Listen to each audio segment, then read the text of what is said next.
Praise the lord. దేవుని చిత్తాన్ని నెరవేరుస్తూ ఆయన చిత్త ప్రకారం జీవిస్తూ ఉన్నప్పటికీ కొన్నిసార్లు ఆటంకాలు తప్పవు.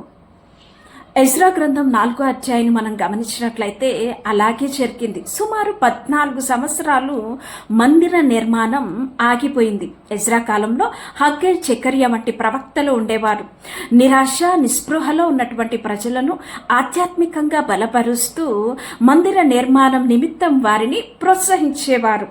క్రీస్తు పూర్వం 536 సంవత్సర కాలంలో మందిర నిర్మాణం పనులు మొదలు పెడితే క్రీస్తు పూర్వం 516 సంవత్సరంలో పూర్తి చేయబడ్డాయి. ఎజ్రా గ్రంథాన్ని గమనించినట్లయితే మొదటి 2 అధ్యాయాలు కూడా చెదిరిపోయిన యూదులందరూ తిరిగి యెరూషలేములో సమకూర్చబడిన విషయాలను గురించి తెలియచేస్తూ ఉంది. 3వ అధ్యాయంలో మందిర నిర్మాణ పనులు ప్రారంభించబడటం వంటి విషయాలను గురించి, పునాదులు వేయడం వంటి విషయాలను గురించి తెలియచేస్తూ ఉంది. ఇక 4, 5 అధ్యాయాలు గమనించినట్లయితే మొదలు పెట్టినటువంటి మందిర నిర్మాణ పనులు ఆగిపోవటం, తిరిగి ఆ పనులు పునర్ప్రారంభించడం వంటి విషయాలను గురించి తెలియచేస్తూ ఉంది.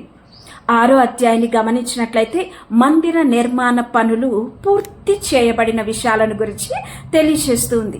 7 నుంచి 10 అధ్యాయాలు గమనించినట్లయితే ఎజ్రా తన ప్రార్థనల ద్వారా ప్రజలను ఉజ్జీవింపచేస్తూ పాపాల నుండి ప్రత్యేకించడం వంటి విషయాలను గురించి తెలియచేస్తూ ఉన్నాయి.